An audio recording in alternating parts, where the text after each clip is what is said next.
Buenos días a todos. En la jornada del día de hoy vamos a analizar o continuar el análisis, mejor dicho, del módulo 4.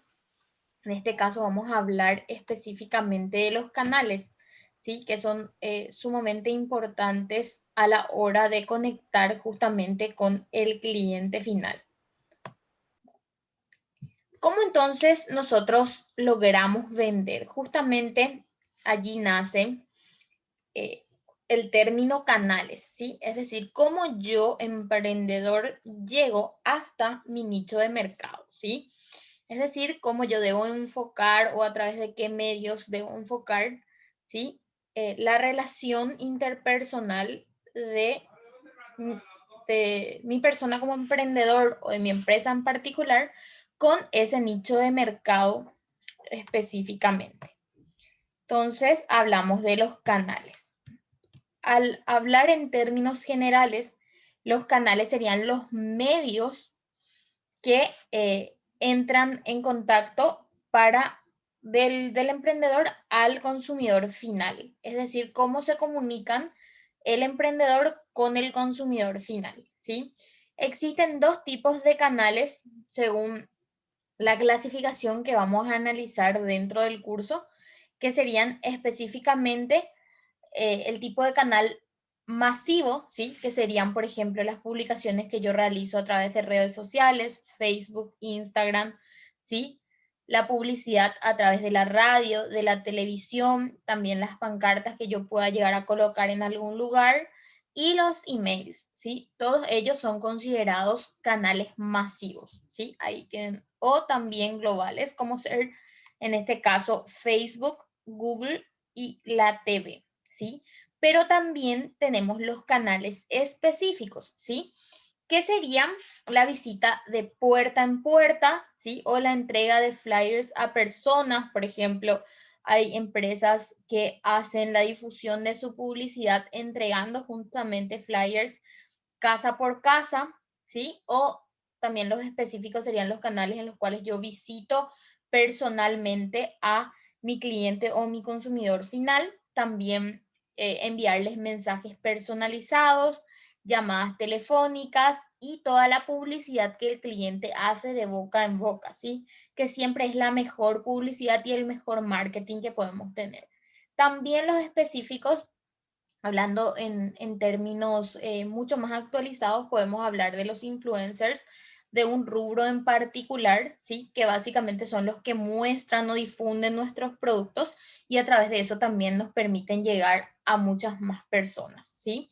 Entonces los específicos serían los clientes de boca en boca, los aliados específicamente, que son los asesores, por ejemplo, de indumentarias o de vestimentas, o los mensajes personalizados que yo le puedo llegar a enviar a mi cliente en un momento determinado. Por ejemplo, cuando cumple años, hay empresas que remiten mensajes personalizados o emails. Entonces, ¿qué permite esa conexión mucho más, podríamos decir, cercana con el cliente o con el consumidor final? ¿Sí? También los aliados, como ser personas influyentes de un segmento en específico. En este caso, damos un ejemplo de el sector belleza, ¿sí? Entonces, según mi nicho de mercado, yo debo elegir el canal que más se adecue, ¿sí? Al consumidor final de ese producto, ¿está bien? O al cliente final, en otros términos. Entonces, ¿qué canal es más efectivo para realizar el marketing o concretar específicamente una venta? ¿O qué canal utilizo para también yo llegar a mi proveedor? Básicamente nosotros dijimos que teníamos tres actores relacionados en las clases pasadas, que eran específicamente los competidores, los clientes y los proveedores. Pero ¿con quién de ellos básicamente yo debo tener mayor contacto? Primeramente con los clientes y como punto dos con los proveedores, ¿verdad? Entonces debo seleccionar el canal más apropiado, ¿sí? Para que llegue justamente esa información. Entonces es muy importante estudiar cuál de los canales es el más efectivo según las características y también según el comportamiento que tiene justamente ese nicho de mercado al cual nosotros dirigimos nuestro producto o nuestro servicio. Para llegar a ellos, entonces, de este modo y lograr que ellos puedan interesarse en el producto o en el servicio que yo estoy poniendo a disposición de ellos dentro de ese mercado. Básicamente, las recomendaciones que podemos dar serían primeramente que no esperar a que las cosas pasen, ¿sí? Aún así tengamos nosotros quizás un buen producto, un buen servicio, puede que aún así tengamos malos resultados si no somos proactivos justamente utilizando los diferentes canales para llegar hasta el cliente o hasta el consumidor final, ¿sí? Entonces es importante también en caso de que se realicen, por ejemplo, llamadas telefónicas, que si el cliente en ese momento no puede atender, o el cliente potencial, dijimos que había una diferencia entre real y potencial, el real era el cliente que sí o sí me compraba y el potencial que podía o no comprarme, ¿sí? Entonces, si ese cliente básicamente no me puede responder en ese momento, entonces consultar si le vuelvo a llamar y en qué horario está disponible para realizar o concretar esa llamada en particular.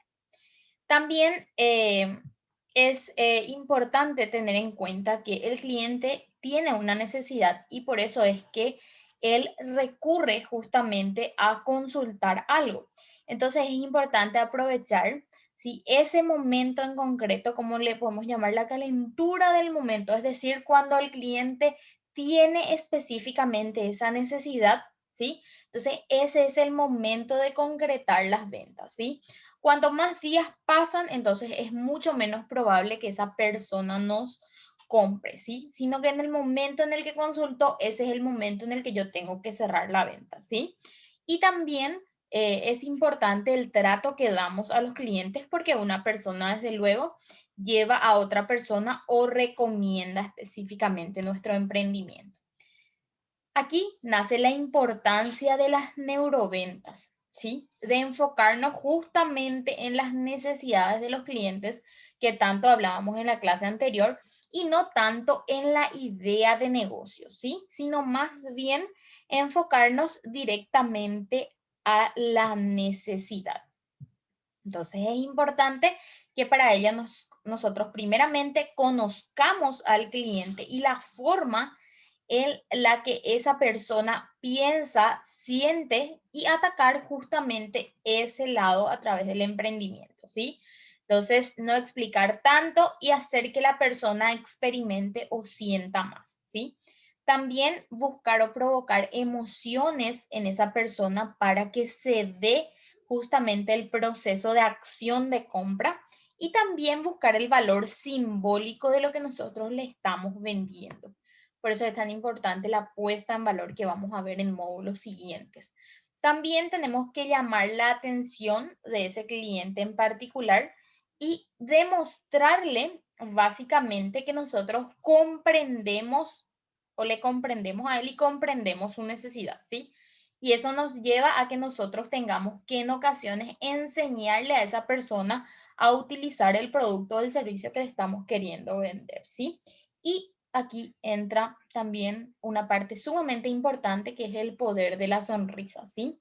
Nosotros transmitimos también esas energías a través de todo lo que serían las señas o el comportamiento, justamente la comunicación no verbal transmite muchísimo. Entonces es súper importante que nosotros estemos siempre sonriendo o estemos siempre abiertos a las preguntas y a las consultas que puedan surgir del cliente justamente para lograr esa fidelización tan importante.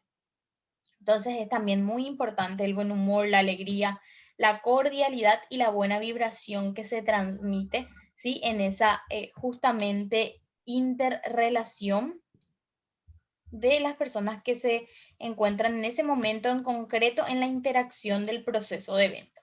También eliminar todo lo referente a distracciones o barreras que puedan darse en algún momento de esa interacción. También hablarle a la gente que está trabajando con nosotros es también muy importante, o sea, el buen ambiente que pueda existir dentro de una organización y también la utilización de verbos de acción, ¿sí? Eso también es súper importante para la motivación interna, como también para la motivación del equipo de trabajo. También usar el nombre de la persona para llamarle. Eso es sumamente importante cuando, por sobre todo, estamos en contacto siempre con clientes recurrentes, es decir, con la gente que siempre nos compra, ¿sí? Es importante también que los vendedores recuerden su nombre, recuerden parte de la historia, porque siempre una persona que llega en ocasiones cuenta su historia o parte de su historia, entonces es importante que la persona que está relacionada a las ventas recuerde esos criterios. También le utilizar anécdotas, ejemplos y paradojas. Siempre va a depender del temperamento de la persona que llegue hasta nosotros. También la importancia de la primera impresión y la importancia del cierre o la concreción de ese proceso de venta. También generar siempre expectativas en el cliente y lo sumamente importante y más trascendental es que yo venda sin necesidad de vender, ¿sí? Vamos a dar un ejemplo en concreto. Si nuestro negocio es, por ejemplo, de comidas saludables, entonces nosotros no vamos a vender las bajas calorías. Lo que le vamos a vender al cliente quizás sea usar la ropa que hoy no puede usar. Entonces, ¿qué estamos trabajando nosotros? No estamos trabajando concretamente en la solución de ese problema, sino en mejorar justamente la motivación de esa persona y que desde ese punto, desde esa perspectiva, compre lo que nosotros le estamos ofreciendo dentro del mercado. Habla también de que si nuestro negocio, por ejemplo, es de ropa, entonces no solo vamos a vender la calidad de esa tela, la calidad de la tela en la que está confeccionada esa prenda, sino vamos a venderle al cliente que él se verá sumamente elegante en la fiesta y quizás que resaltará también su estilo y su personalidad dentro de ese grupo de amigos con los cuales se va a reunir. Entonces, un error muy común que suelen tener los emprendedores es que del decir que al cliente quizás no le importa el producto, ¿sí? Por lo general, nosotros queremos vender, ¿sí? El producto en particular, le ofrecemos al cliente potencial y en ocasiones ese cliente potencial, una vez que adquiere nuestro producto, ¿sí? Y lo utiliza, termina quizás en ocasiones no satisfecho con lo que compró, con lo que adquirió. Por eso es tan importante también tener en cuenta todo lo que sean las imágenes que yo subo en redes sociales, que si las voy a editar, bueno, que edite, pero que mantenga, por ejemplo, los colores originales, que no sean fotos bajadas de internet, sino que sean fotos que yo tome. Vamos a ver también cómo tomar esas fotos, que es también tan importante para que justamente el cliente no termine molesto una vez que adquiere nuestro producto o nuestro servicio. Entonces, lo que vamos a hacer es enfocarnos en vender cómo será la vida de ese cliente una vez que él use ya sea el producto o el servicio, ¿verdad? Y cómo mejorará básicamente gracias a la utilización de ese producto o al consumo de ese producto. Es decir, cómo va a mejorar la vida, cómo va a mejorar quizás su estilo o cómo se verá posteriormente a la utilización de ese producto o de ese servicio. Entonces, es parte de las neuroventas. Ahora vamos a ver lo referente a alternativas existentes, ¿sí? Una de las competencias del emprendedor es la búsqueda de información, ¿sí? Y esto se realiza a través de redes sociales, a través de conversaciones, también pueden ser comparando diferentes emprendimientos que se dediquen a un mismo sector o a un sector similar, también los referentes a las observaciones para conocer justamente el comportamiento del potencial cliente. Y ahí entraba lo que nosotros analizábamos a esos actores relacionados, ¿está bien? Es decir, al cliente, al proveedor y por sobre todo también a mi competencia, ¿sí? Entonces, sería justamente las alternativas que se presentan dentro del mercado. Entonces, esta solución en lo posible debe ser una respuesta diferente a las que existen ya en el mercado para que justamente mi emprendimiento tenga una mayor chance de tener éxito. Es decir, que mi emprendimiento pueda llegar a ser exitoso de una manera más rápida también. Entonces, para eso tiene que ser diferente a todo lo que se encuentra dentro del mercado. Entonces, al conocer quizás todas las alternativas que existen dentro de ese mercado, podemos tomar las decisiones asertivas en relación con nuestro emprendimiento. Por ejemplo, podemos quizás reinventar el emprendimiento utilizando parte de la innovación dentro de él.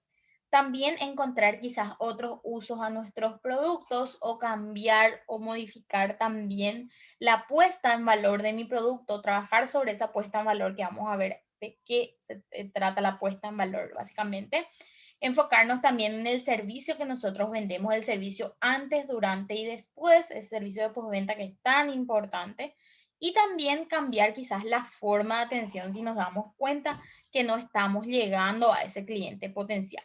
Entonces siempre es importante conocer esas alternativas existentes dentro de un mercado para evitar siempre competir con un producto o servicio que está a disposición del cliente y que puede ser mejor o con más solvencia. Es decir, quizás ya exista un producto en el mercado que tenga diferentes características y que tenga un precio similar, entonces estamos compitiendo con algo muy quizás similar a lo mío, entonces es ideal que yo trabaje en ese producto para hacerlo diferente a lo que se encuentra dentro del mercado. También seguir evaluando siempre las necesidades que tiene el cliente real y el cliente potencial, ¿sí? Y esto nos ayudará también a apostar con mucho más éxito a nuestro producto y que realmente sea necesario sin menor competencia. Es decir, por ejemplo, yo ofrezco dentro del mercado un producto, ¿sí? Que tiene características diferentes a los que se encuentran dentro del mercado,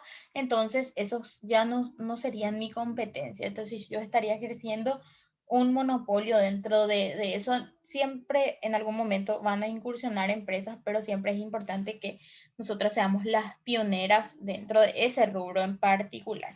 Y aquí también vamos a hablar de lo que sería la competitividad, ¿sí? Y esto es sumamente importante, que es la capacidad de una persona u organización para desarrollar justamente en este caso, las ventajas competitivas, ¿sí? Con respecto a sus competidores y obtener así una posición destacada. Entonces, ¿qué sería básicamente las ventajas competitivas? Bueno, pueden ser habilidades, recursos o atributos que tiene mi empresa, ¿sí? Que la hacen diferente y superior a todas las que se encuentran dentro de ese mercado, ¿sí?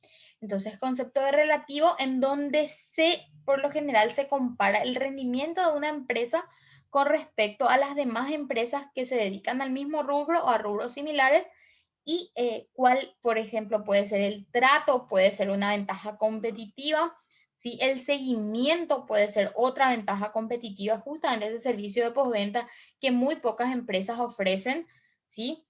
O incluso cuando llegamos a un lugar y nos ofrecen jugo al entrar, eso puede ser una ventaja competitiva, ¿sí? O sea, todo radica en pensar mucho y fomentar la creatividad dentro de ese emprendimiento en particular y hacerlo justamente diferente dentro de un mercado. Bueno, la competitividad en el ámbito empresarial. Cuando se aplica el concepto dentro del ámbito empresarial, se entiende que una empresa es competitiva cuando es capaz de obtener, por lo general, también una rentabilidad superior a sus competidores. Es decir, que cada emprendedor debe trabajar en un ser competitivo y esto le brindará siempre una ventaja dentro del mercado, pero se debe realizar siempre una competencia sana y leal. ¿Está bien? O sea, trabajar yo y mejorar mi emprendimiento, ¿sí? Y no usar medios en ocasiones ilícitos para luchar contra esa competencia, ¿sí? Entonces, para desarrollar la competitividad de la empresa, se necesita de directivos que tengan mucho dinamismo, ¿sí? Que por sobre todo también tengan una visión a futuro y que estén abiertos a involucrar o a incursionar dentro de sus emprendimientos el cambio tecnológico, ¿sí? Y también a la necesidad de innovar constantemente para justamente ajustarse a los cambios del entorno. Y en torno a esto en particular, voy a darles un ejemplo de Sprite. Sprite, por ejemplo, justamente está cambiando el envase, ¿sí? En un inicio, Sprite, desde luego, vio la necesidad de ser o de colaborar un poco más con el medio ambiente y cambiar justamente el color del envase, ¿sí? Y hacerlo más sustentable, al menos un poco más, ¿verdad? Bueno, y migra del color verde al color blanco, ¿sí? Y esto lo hace sucesivamente, es decir, paso a paso. No necesariamente, ¿sí? Lo hace de una vez, sino lo va haciendo paso a paso conforme el mercado vaya también quizás en ocasiones tolerando ese cambio. Por eso que en las góndolas en un momento se veían ambos productos, tanto en verde como en envase transparente. ¿Para qué? Para que la visual del público siga siendo de que es spray, hasta que el público ya realmente se dé cuenta que es un cambio de envase y que no es un cambio en las características del producto, ¿verdad? Entonces, yo cuando entro a un segmento en particular, ya me encuentro bien posicionado en ese segmento, siempre es difícil realizar cambios y los cambios lo debo hacer de forma gradual para no generar un impacto negativo en ese mercado. Bueno, la competitividad entonces puede basarse en dos opciones, en el precio y en los factores distintivos. En este caso, el precio, la empresa es capaz de ofrecer sus productos a un menor precio para que la competencia, perdón, menor precio que esa competencia en particular.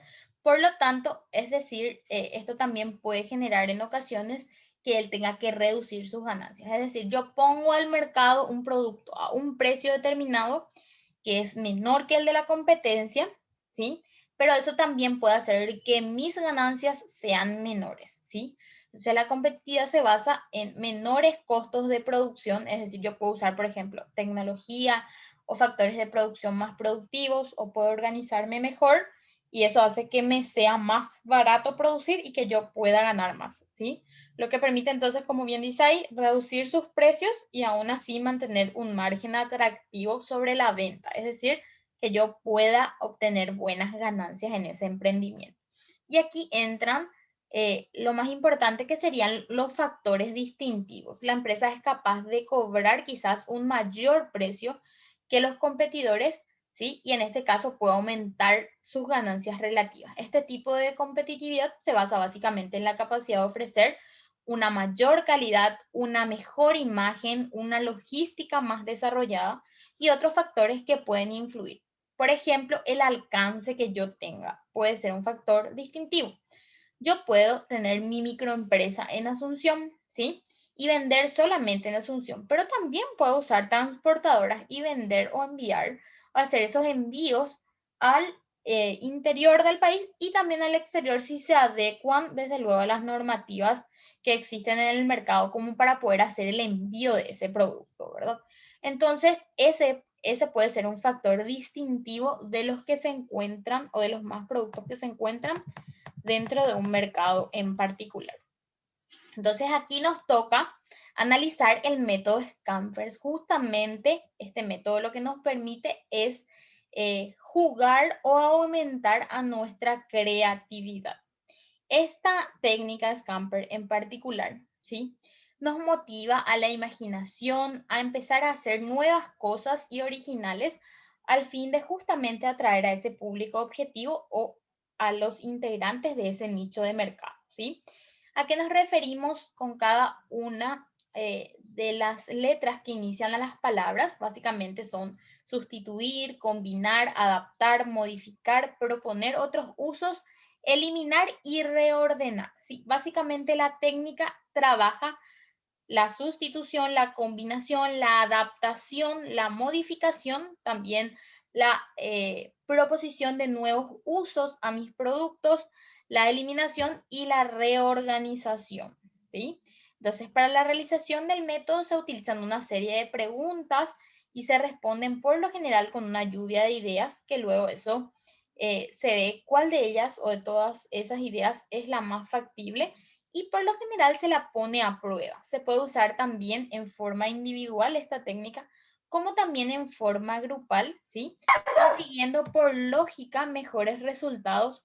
Por lo general, si lo hacemos específicamente de forma grupal, ya que siempre es mejor un grupo de cabezas pensando alrededor de algo o alrededor de un proyecto en particular y no solamente una cabeza. Por eso es tan importante el trabajo en equipo y justamente esa interacción entre personas, ¿sí?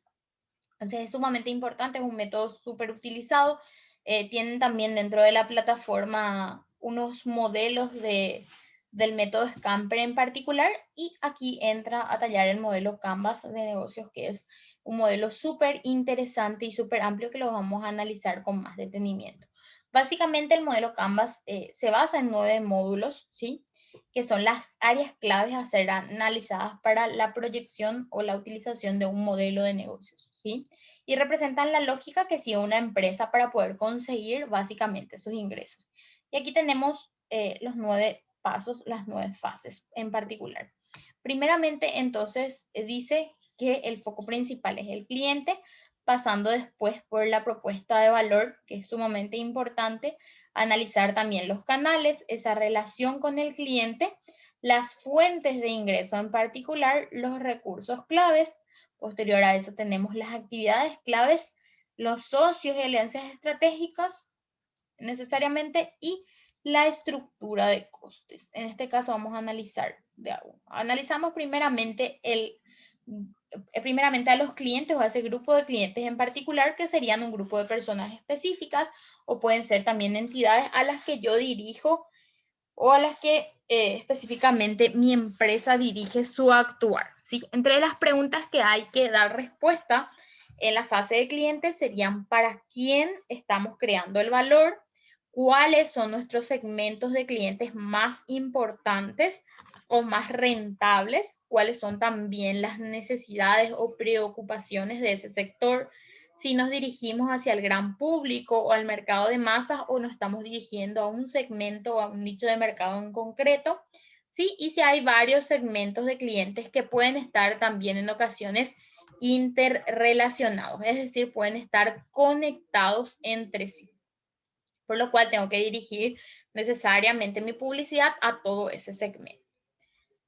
También tenemos la puesta o propuesta de valor, en este caso, que sería la descripción de nuestro producto o nuestro servicio. Es decir, qué ofrecemos, qué nos destacará o nos diferenciará de esa competencia en particular. Puede ser por el mismo producto o servicio o puede ser también por la parte de producción, ¿sí? Entonces, primeramente analizamos para la creación de una propuesta de valor, damos respuesta a 5 preguntas, ¿sí? ¿Qué estamos creando? ¿Para quién estamos creando? ¿Qué problemas está solucionando mi producto o mi servicio? ¿Sí? ¿Para qué necesariamente elegirán esos clientes en relación o por sobre esa competencia que ya se encuentra en el mercado? ¿Y qué beneficios aporta mi producto o servicio para esa persona y para ese mercado en particular? Analizamos específicamente 10 puntos en lo que sería puesta en valor. Primeramente, el precio, posterior a eso, la novedad, la calidad, la conveniencia, también la marca o el estatus que da ese producto o servicio, el desempeño, la reducción del riesgo, la reducción de costos, el diseño y también la personalización o la customización, que en este caso sería básicamente personalizar o diferenciar, ¿sí? En este caso, en particular, analizamos como el punto 3 a los canales, que ya habíamos visto con anterioridad. Es decir, estos canales son claves por sobre todo porque describen el modo en el que el emprendimiento se comunica con ese cliente final, está viendo con el consumidor, es decir, los que forman parte de ese segmento del mercado al que yo dirijo mi producto o mi servicio, ¿sí? Entonces los canales tienen entre ellos diferentes o tienen cada uno de los canales diferentes funciones, ¿sí? Primeramente, el canal nos da a nosotros la posibilidad de conocer al cliente justamente a través de esos productos o servicios que nosotros estamos poniendo a disposición de ellos dentro de un mercado.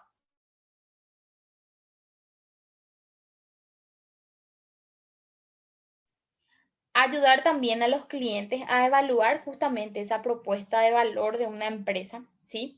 Es decir, qué es lo que le doy a ese cliente en relación con los demás productos dentro de un mercado. También me permite que los clientes compren productos o servicios específicos y que yo les dé a conocer también los usos de cada uno de esos productos. También ofrecer a los clientes un servicio de atención postventa, que justamente es lo que mencionaba anteriormente y la importancia de ese contacto antes, durante y por sobre todo después. También, básicamente dentro de esos canales en particular que analizamos, que sería la conexión con el cliente final, hay ciertas preguntas que debemos dar respuesta, ¿sí? Dentro específicamente de, el segmento o de la fase de los canales, que sería cómo vamos a entregar nuestra puesta en valor a cada segmento de cliente, porque yo puedo dirigir a diferentes segmentos, ¿sí? A través de qué canales también queremos llegar a nuestros clientes finales y cómo integrar nuestros canales, es decir, cómo interconectar esos canales. Y también cuáles de los canales quizás funcionen mejor y cuáles de ellos quizás sean también mucho más rentables. Y aquí llegamos a la relación con el cliente, es decir, cuál es específicamente la relación que se brinda o que se establece entre ese cliente, ¿sí? Y el emprendimiento o la marca que yo estoy poniendo a disposición en el mercado. Uno de los aspectos más críticos en el éxito de un modelo de negocios, ¿sí? Y a la par de uno de los más complejos de materializar es justamente esa relación con el cliente. Entonces, esta fase tiene que dar respuestas a las preguntas, por ejemplo, de qué tipo de relación espero yo mantener con cada segmento, ¿sí? De clientes. En particular, qué va a inspirar nuestra marca justamente en esa persona, porque la marca debe inspirar algo en ese cliente, ¿sí? ¿Qué y quién establecen justamente estas relaciones y cuánto nos va a costar esa conexión o que esas relaciones sean también, por ejemplo, de fidelización con el cliente? Entonces es también importante eso, ¿sí? ¿Cómo voy a yo también integrar con el resto del modelo de negocios? ¿Cómo vamos a captar nuevos clientes y cómo vamos a lograr la fidelización, como ya mencionaba anteriormente, y qué técnica utilizaremos para estimular justamente las ventas dentro de ese emprendimiento en particular? Y aquí entra ya la fase de fuentes de ingresos, ¿sí? Que serían cómo básicamente llega el dinero en efectivo a una empresa, ¿sí? Es decir, describimos el flujo de caja en particular que se genera básicamente en mi emprendimiento. Entonces vamos a dar respuestas a las preguntas, por ejemplo, de qué están dispuestos a pagar los clientes por nuestra solución y para qué se paga en la actualidad, cómo se paga actualmente, cómo prefieren pagar, cuáles son las fuentes de ingreso, cómo contribuyen cada una de esas fuentes de ingresos totales, qué margen yo voy a obtener, es decir, qué ganancia, también los criterios que se van a aplicar a la hora de fijar los precios, y voy a fijar por costes, por precio de competencia o por experiencia, ¿sí? Y la forma en la que se va a cobrar, establecer el modo y el plazo en el que voy a cobrar.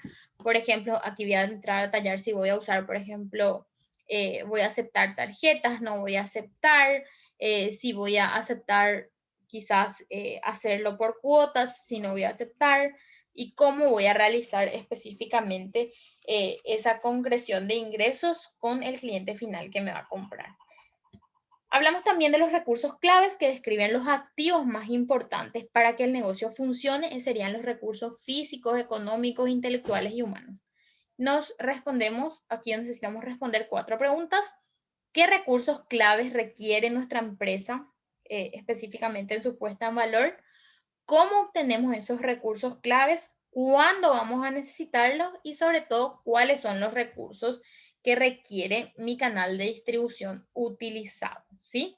Y aquí ya entramos nuevamente a las actividades claves que estuvimos hablando anteriormente, que serían describir las acciones más importantes de mi emprendimiento para que éste funcione. Es decir, cuáles son las cosas más importantes que ofrecemos en nuestro negocio para hacer que el modelo funcione. Es decir, producción, solución de problemas, si necesitamos una consultoría, si necesitamos ingeniería, gestión de suministros, es decir, por ejemplo, almacenamiento, distribución, ¿sí? Cómo voy a intermediar con el mayorista, cómo voy a llegar al cliente final en caso de que sea una reventa, ponerme también en contacto con ese cliente en caso de que exista también algún tipo de feedback, es decir, que el cliente me pueda decir a mí qué es lo que está mal dentro de ese producto que le llevó, ¿sí? Que le llegó en un punto específico, que pueden ser, por ejemplo, las plataformas digitales pueden ser un medio de interacción justamente. También las actividades claves para empezar a generar dinero, y las preguntas que nos hacemos son 3. ¿Qué soluciones o actividades claves requieren nuestra puesta en valor? qué actividades requieren la relación con el cliente y de qué manera voy a llevar a cabo específicamente esa relación. Entonces, es sumamente importante ver lo referente a las actividades claves, ¿sí? Para la conexión con el cliente y por sobre todo para justamente que el cliente me dé la retroalimentación que yo necesito para mejorar mi producto o mi servicio.